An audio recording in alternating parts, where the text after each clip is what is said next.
ao 22. Apocalipse 3, 14 ao 22. Carta à igreja em Laodiceia.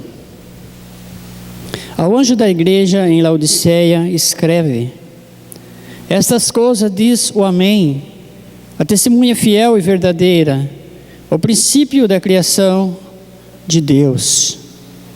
Conheço as tuas obras, que nem és frio nem quente. Quem dera fosses frio ou quente. Assim, porque és morno, e nem és quente e nem frio, estou a ponto de vomitar-te da minha boca. Pois dizes: estou rico e abastado, e não preciso de coisa alguma. E nem sabes que tu és infeliz, sim, miserável, pobre, cego e nu. Aconselho-te que de mim compres ouro refinado pelo fogo para te enriqueceres, vestiduras brancas para te vestires, a fim de que não seja manifesta a vergonha da tua nudez, e colírio para ungires os olhos, a fim de que vejas. Eu repreendo e disciplino a quantos amo. Sê, pois, zeloso e arrepende-te. Eis que estou à porta e bato. Se alguém ouvir a minha voz e abrir a porta, entrarei em sua casa, serei com ele e ele comigo. Ao vencedor, dar-lhe-ei sentar-se comigo no meu trono, assim como também eu venci e me sentei com meu Pai no seu trono. Quem tem ouvidos, ouça o que o Espírito diz às igrejas. Pai querido, mais uma vez nós queremos que o Senhor fale conosco. Sabemos, ó Deus, que muitas vezes somos tardios em entender, em ouvir a Tua palavra. Mas tem misericórdia de nós, ó Pai.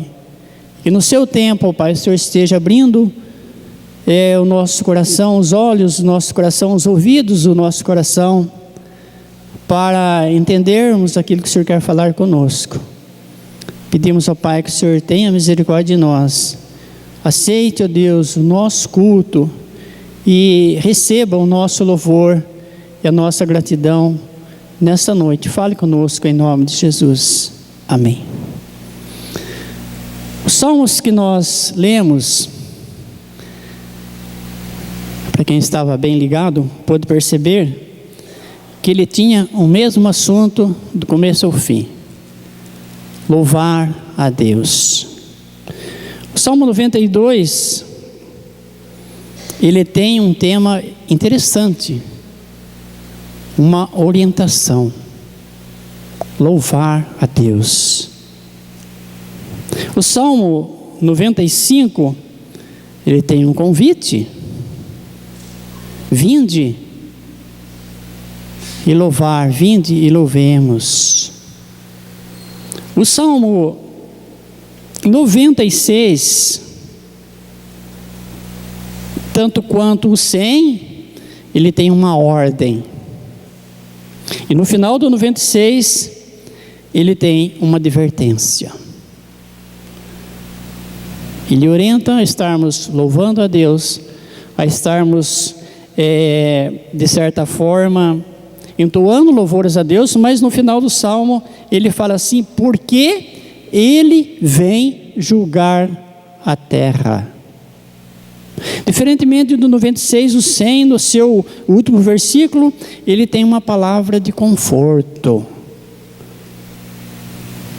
Apesar de ser, tanto quanto o 96, uma ordem, mas ele traz uma palavra de conforto, porque o Senhor é bom, a sua misericórdia dura para sempre, e de geração em geração a sua fidelidade, e assim por diante. Já no texto que nós lemos agora, parece que o assunto fica um pouco mais, digamos assim, sério. A palavra começa dizendo, no verso 15: conheço as tuas obras. Salmo 122, versículo 1, Ele diz assim: alegrei-me quando me disseram, vamos à casa do Senhor. E eu lendo esse texto, eu tirei a seguinte lição para mim.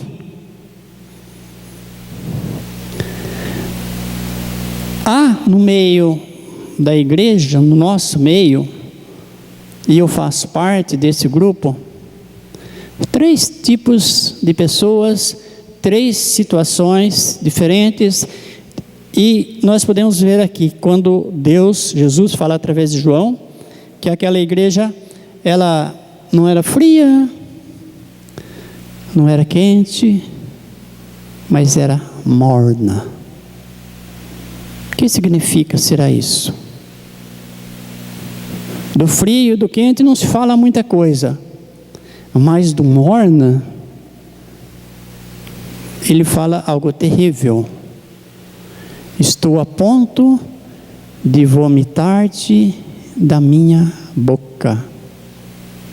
Como se Deus estivesse falando assim: não quero nem ouvir mais falar em você. Não quero nem que falem mais de você. Não quero ouvir o seu nome. Mas no final ele vem dizer lá no verso 19: eu repreendo e disciplino a quantos amo. Mesmo assim ele nos ama.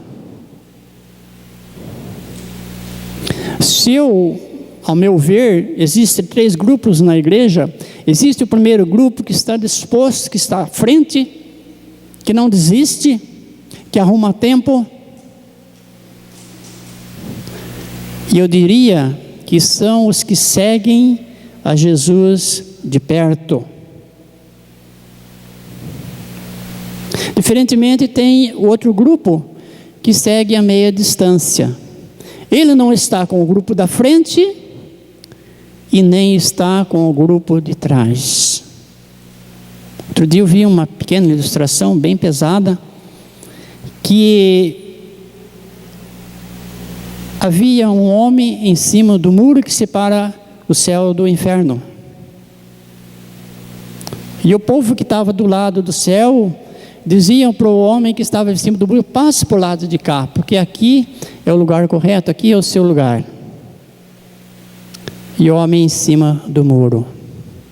Do outro lado estava o diabo, e alguém perguntou: diabo, você fica bem tranquilo, eles estão querendo que ele passe para o lado de lá, mas você não fala nada. Ele falou: não, quem está em cima do muro já me pertence. Então, a exortação da palavra hoje para mim, é a seguinte: eu preciso fazer parte do grupo de frente. Mas não de um grupo de frente tímido. Por isso que nós lemos nos Salmos. Um grupo que realmente seja valente. E eu me lembro de Davi. Quando Davi se apresentou a Saul para visitar seus irmãos, havia uma guerra.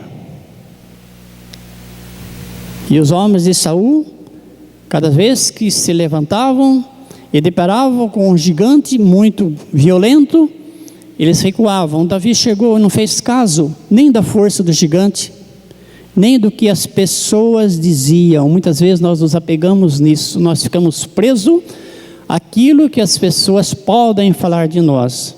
Se nós estivermos fazendo errado, claro, mas se nós estivermos fazendo bem feito, não. Quando criticaram Davi, ele nem deu ouvidos para isso. Quando o gigante criticou Davi, Davi também não deu ouvidos ao gigante. Por quê? Porque ele estava lutando pelo exército Deus vivo.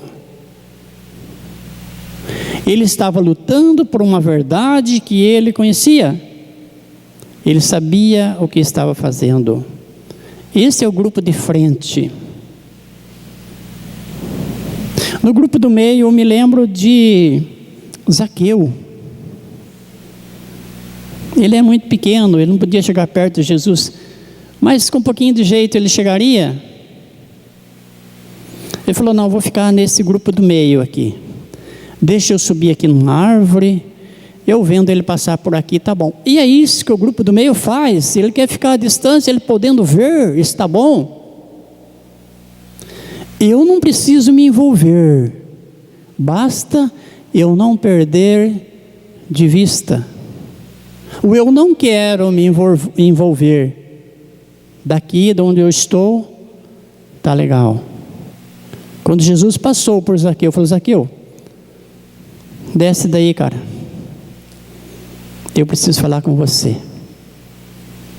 É interessante que ninguém desobedece à voz de Jesus.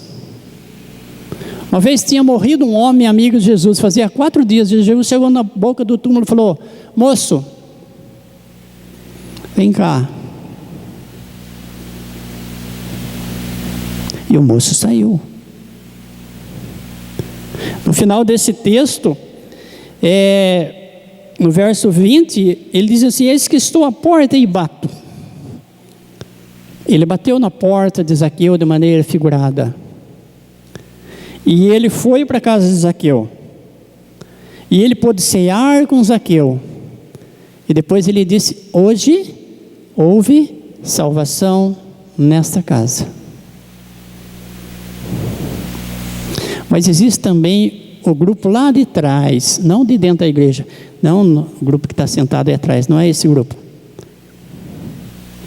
Mas é aquele grupo que vai mais distante ainda. Não quero também me envolver. Se eu chegar perto, logo vão me dar tarefa. Se eu aproximar um pouquinho mais, logo vão dizer para mim dar o dízimo. Logo vão dizer para mim fazer profissão de fé. Logo vão querer que eu não falte na igreja porque é ruim, vai fazer falta no grupo. Eu me pergunto sempre: qual grupo eu estou? No grupo da frente, mas que é tímido, que é incapaz de agir com sabedoria, porque não buscou na palavra de Deus? Ou do grupo 2 que o mais ou menos tá bom? Deus fala com a gente de todas as maneiras. E com esta igreja, Ele falou: eu conheço você. Eu sei que você pratica. Eu conheço todos os seus atos. Eu conheço os seus negócios, o seu comportamento em casa, no trabalho, em todos os lugares. E essa palavra é para mim e para você. Eu acordei, achei que quinta-feira à noite, perdi o sono. Aí Deus falou comigo de uma maneira muito especial. Eu ouvi e eu entendi. Mas eu preciso pôr em prática. Eu tenho que ser do grupo da frente, que sabe que Deus me conhece, mas sabe também que Deus quer me perdoar, que Deus quer transformar a minha vida e quer me usar. E sabe quando que Deus vai fazer isso? Não sei. No dia que Ele quiser. Lembra dos profetas? Quando alguém ia consultar o profeta falava assim: espera, vamos ver o que o Senhor fala. Isso quer dizer que ele não tinha a palavra pronta. Ele precisava ouvir o Senhor. Até que ponto eu estou disposto a estar no grupo da frente para ouvir do Senhor, que Ele conhece as minhas obras, que Ele sabe que eu sou falho, que Ele sabe que muitas vezes eu sou medroso, que muitas vezes eu tenho preguiça, que muitas vezes eu falto com os meus compromissos, Ele sabe. Mas mesmo assim, Ele pode me usar. Ele usou homens como você e eu, mulheres como você, e Ele pode fazer isso no tempo dEle. Agora, é preciso estar atento. Lembra das 10 virgens? Aparentemente as 10 estavam atentas até certo ponto. Mas quando foi que elas foram chamadas? Ou seja, quando elas foram chamadas, estavam todas atentas? Quem sabe Deus tem chamado você, mas você não está atento.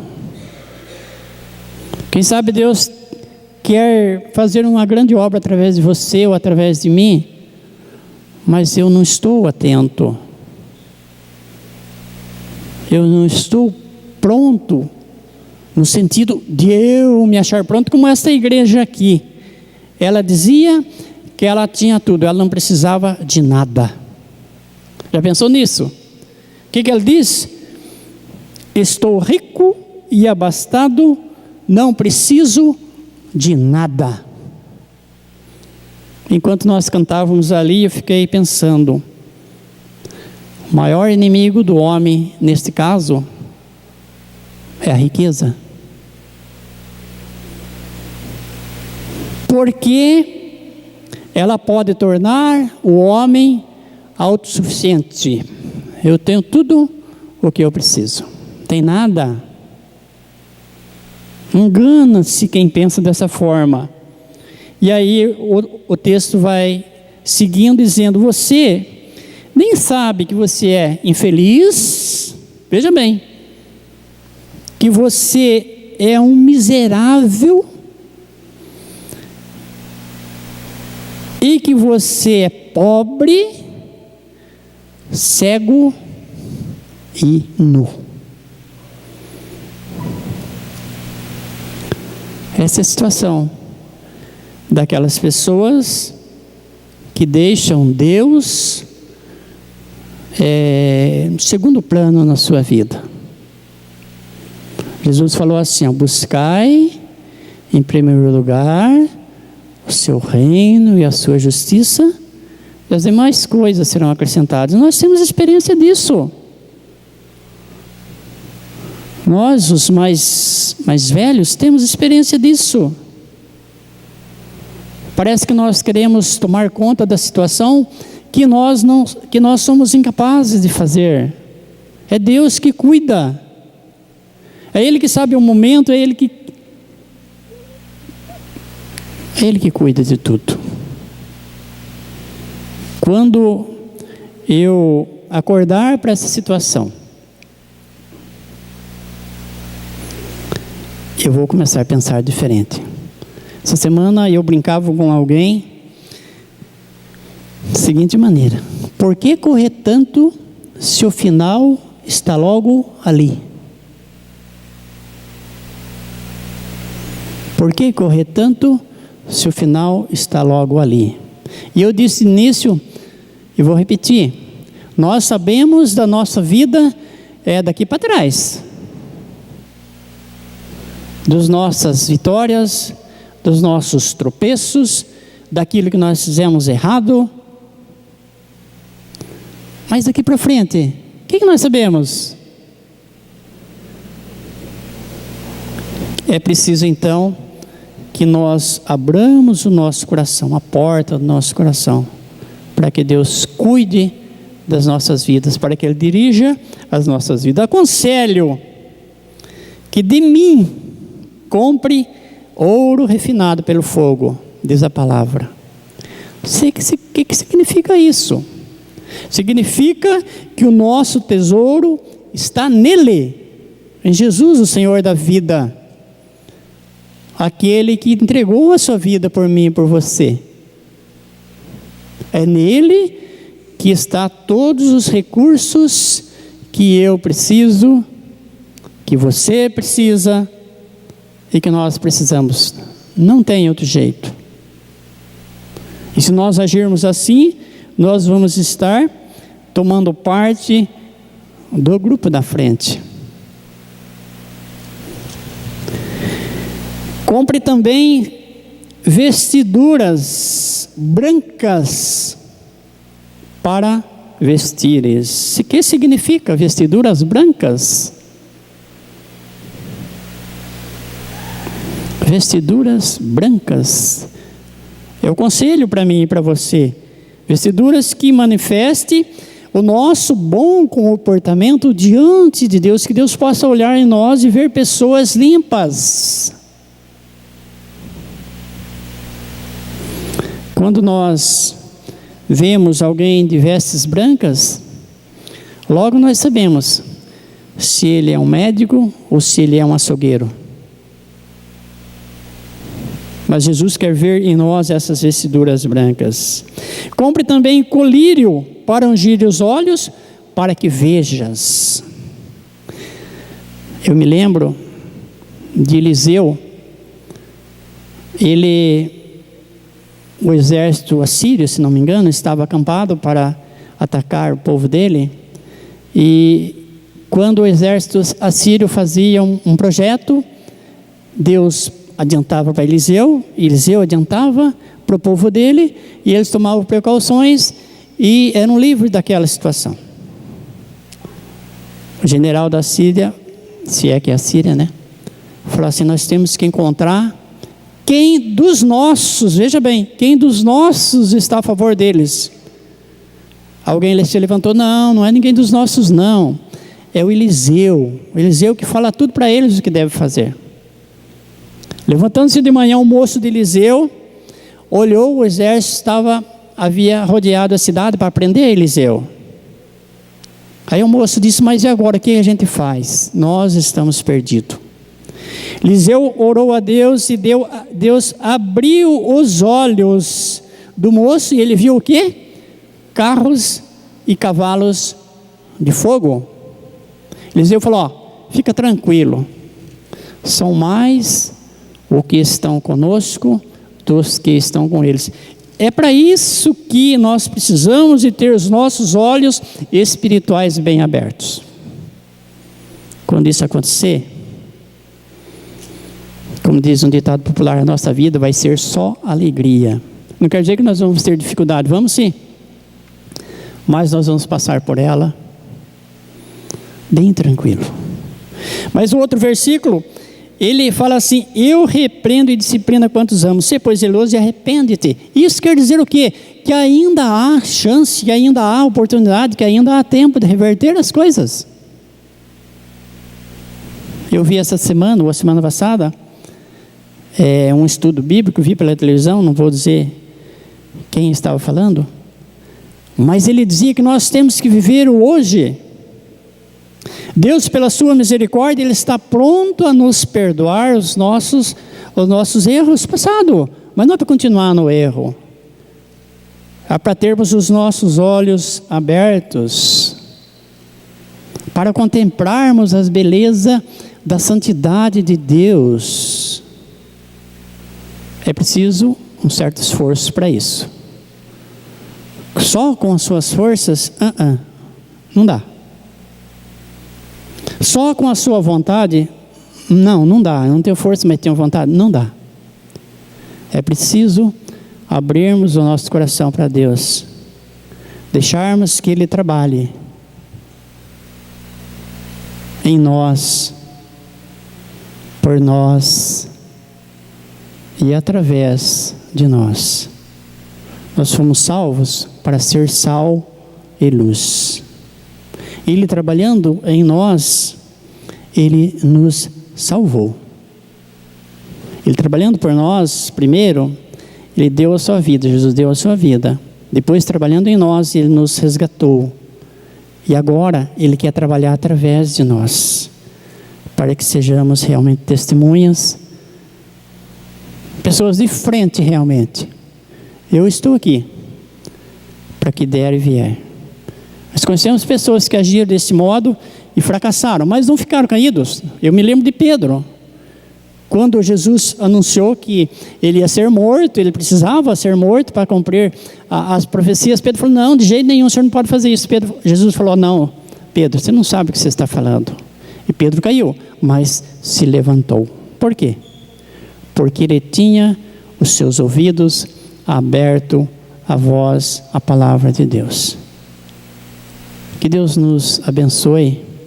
E vamos olhar em casa esses salmos que eu citei. Nós vamos ver quão tímidos nós somos. Quão tímidos nós somos. Parece que não há muita disposição. Mas não é preciso nós bravejarmos aqui para dizer que estamos louvando a Deus com alto teor de espiritualidade. Não, não é preciso. É preciso entendermos e pormos em prática no nosso dia a dia.